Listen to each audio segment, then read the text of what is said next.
Today's reading is SCP-1233 from the SCP Foundation. Item number SCP-1233. Clearance level 3. Confidential. Containment class Keter.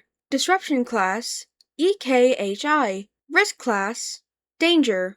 Special containment procedures. SCP-1233's anomalous physical properties all but preclude the possibility of primary containment, and as such, secondary containment measures are considered adequate until a feasible method of physical containment is devised. Foundation Satellite Observation Network, Argos, is to enter Priority 2 High Alert status 3 years and 6 months following the last observed SCP-1233 departure event. When Argos detects SCP-1233 in the upper thermosphere, a contingent from any nearby covert amnesticization and disinformation mobile task force will be dispatched to the population center closest to the terminus of SCP-1233's descent trajectory. After the entity's departure from Earth orbit, all appearances of and damages caused by SCP-1233 are to be accounted for with a suitable cover story, in conjunction with media blackout, and any civilians having witnessed an overt display of SCP-1233's anomalous effects are to be amnesticized at MTF discretion. Mass amnesticization of the affected city may be authorized in the event of unusually prolonged SCP-1233 appearances.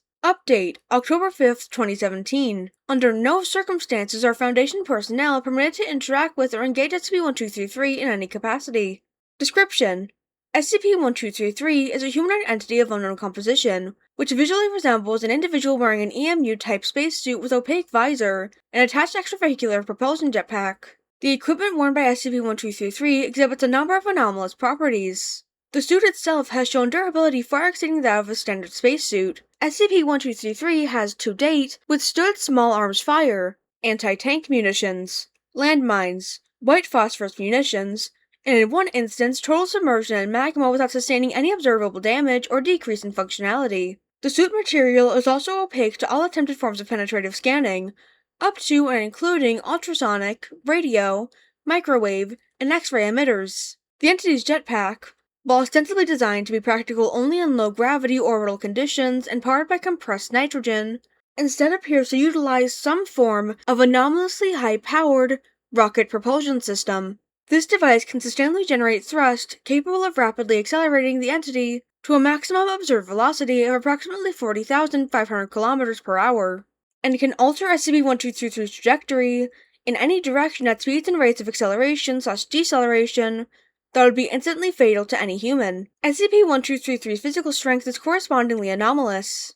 It has demonstrated the ability to lift and throw objects weighing up to 65,000 kilograms, and can do so repeatedly without showing any external signs of fatigue, in defiance of multiple physical laws.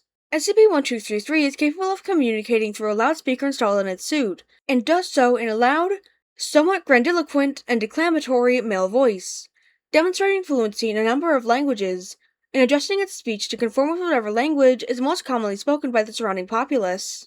Its statements are generally coherent in structure, but are frequently rambling, oblique, irrelevant to the present situation, or lacking discernible context. SCP's behavior is erratic, unpredictable, gregarious, cordial, and somewhat destructive, though its appearances are typically brief and infrequent, with sightings occurring only once per 4 to 5 years. An SCP-1233 arrival event will begin with the entity falling from an unknown height above Earth's surface, generally at a terminal velocity comparable to that of a small meteorite or atmospheric re-entry vehicle. SCP-1233 will exhibit the red-orange thermal radiance typical of these objects as a result of atmospheric friction, and as such, SCP-1233 is commonly mistaken for a meteorite or shooting star during its descent. It will then crash-land, causing a minor localized seismic event and a sizable impact crater. In almost all cases, SCP-1233 has landed a moderate distance away from the outer limits of a population center, usually a small to mid-sized town with a population not exceeding 30,000. It will then climb out of the crater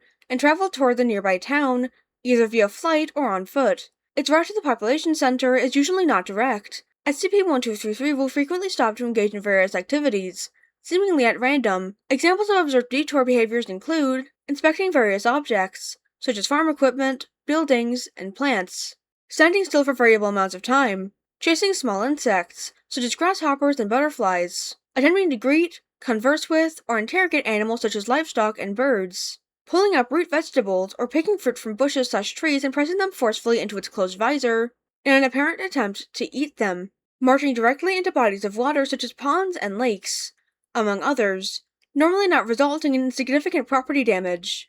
Upon reaching the town limits, SCP-1233 will engage in further activities, which, due to its curiosity, appearance, extreme physical strength, and lack of understanding of human societal conventions, will generally result in civil unrest and destruction of public and private property. The following video transcript provides a typical example of SCP-1233 interaction with the local populace. Date: August 9th, 2009. Media origin: security camera footage confiscated from Sam's Tweets, a bakery and cafe located in downtown Saratoga Springs, New York, USA. SCP-1233 opens front door and enters cafe. Behind the counter is an overweight, bearded man identified as Bob Parsons, 32, co-owner of the establishment. Parsons raises his eyebrows upon SCP-1233's entry. Holy crap, dude, it's like 90 degrees out there. I get being dedicated to your cosplay and all that, but god damn. SCP-1233 approaches the register and salutes briefly. Greetings, little girl. I am Moon Champion, champion of the moon, defender of space justice and destroyer of evil. I have come once again to your charming world to learn more of your strange culture, and to seek aid from my people in their ongoing war against the moon monsters. You appear to possess a vast wealth of the fabled nutrients and moisture for which this world is known throughout the galaxy. Are you the president of this planet? Pause. Parsons laughs uproariously for approximately a minute, then reaches into a display case below the counter while wiping tears from his eyes. Holy fuck, man, that's the funniest shit I've heard in like at least a year. What's up, Moon Champion? I'm Bob, and you get a free cookie for making me bust a gut so hard I thought I was gonna puke up my own spine. Here. Parsons offers the cookie to SCP-1233.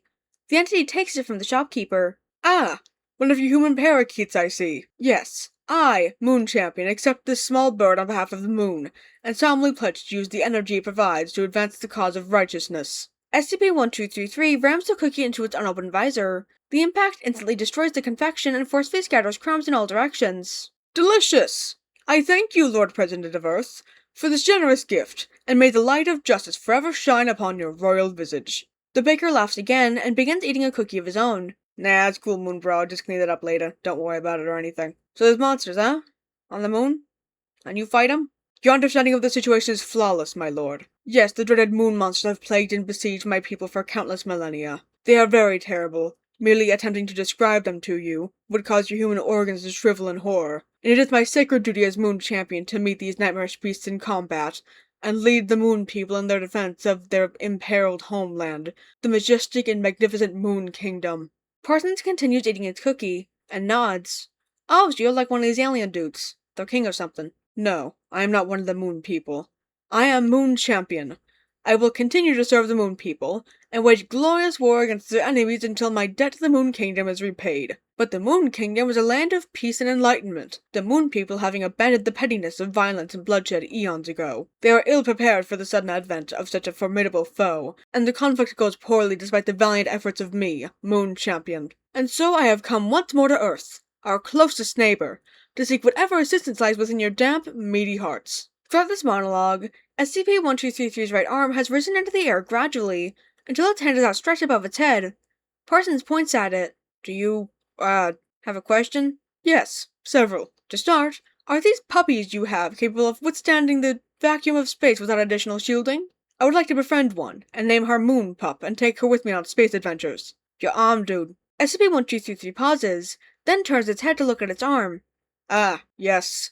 It has become buoyant, an aspect of your mighty balloons. Another common side effect of your Earth atmosphere similar to electricity in swarms of locusts. Either that, or there are laser beams within this quadrant. I have studied the Earth quite extensively.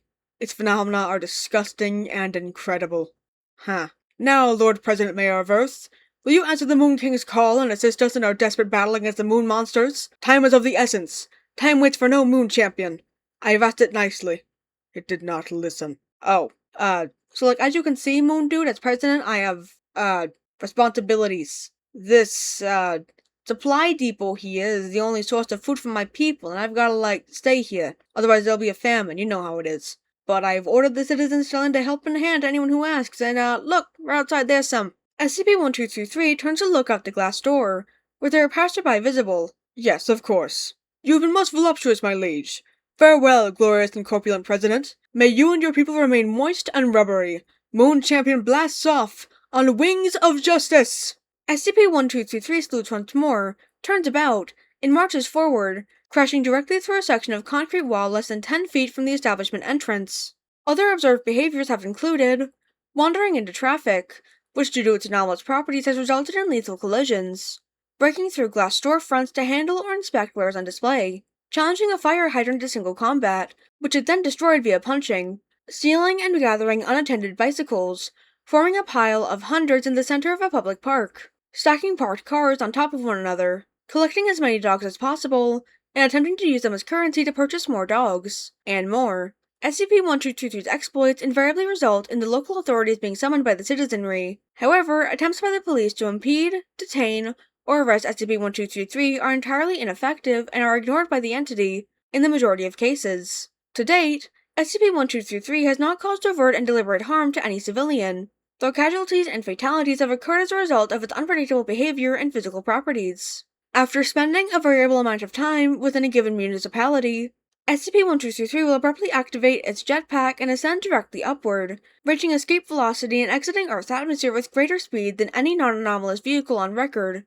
Ground-based and orbital telescope observation of recent SCP-1233 departures have shown that its general outbound trajectory is consistent during each event. SCP-1233 exits Earth orbit and maintains velocity while adjusting course directly toward the Moon.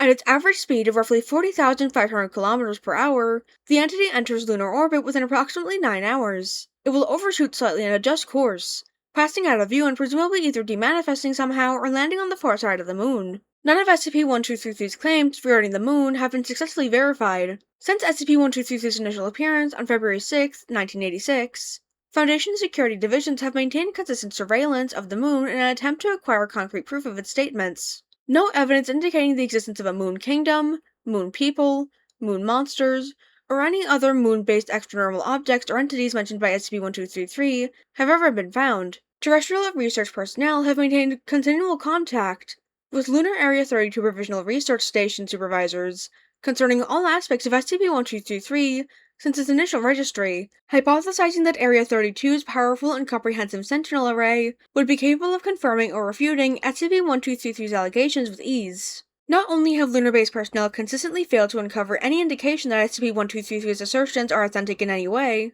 but no anomaly or object matching SCP-1233's description has ever been recorded by Sentinel's hundreds of detectors. Despite the existence of a multitude of Earth-based telescopic video recordings, which clearly show SCP-1233 entering the inner bound of Sentinel's optimal sensor range and flying directly over Lunar Area 32, lunar personnel were only made aware of the entity's existence in the SCP registry upon Terrestrial Command's request that they transmit all data concerning SCP-1233's first appearance to Earth for storage and analysis, 3 hours following the entity's disappearance. No such data existed. No definitive explanation for this observational discrepancy has been found. Addendum 1233-01. During 1233's most recent arrival event on October 5, 2017, SCP-1233 addressed a male civilian in downtown Hereford, England. SCP-1233 approached Godsaul and asked him if he would be willing to join the fight against the Moon monsters. As opposed to each observed iteration of this interaction thus far, in which the civilian petitioned by SCP-1233 either disregards the question or answers in the negative, Godsaul sardonically replied, "Oh, absolutely, you fucking nutter. I'm ready to go right now, got my toothbrush and everything. Let's fly, spaceman." SCP-1233 responded, "At last! A brave warrior hiding in plain sight amidst these pastoral and bucolic humans. Let us away, fair meat fellow, and in the glory of heroes. This day you brush your tooth amongst the stars. We fly!" The entity lurched forward and embraced Godsaul, then activated its jetpack. The resultant sonic boom shattered every item of glassware within a 300-meter radius, as SCP-1233 accelerated to a projected velocity of 25,000 km per hour within approximately 4 seconds, ascending into low orbit with Godsaul in tow. Due to the unexpected timing of this event, observational satellites were unable to properly focus upon SCP-1233 during the early stages of its exit trajectory. As such, Godsaul's presence and status were unable to be visually confirmed. After the amnesticization of all Hereford citizens witnessing this event, Godsaul was officially declared missing, then pronounced dead 3 months later. The condition and whereabouts of his remains are currently unknown. This article is written by CadaverCommander from the SCP Wiki.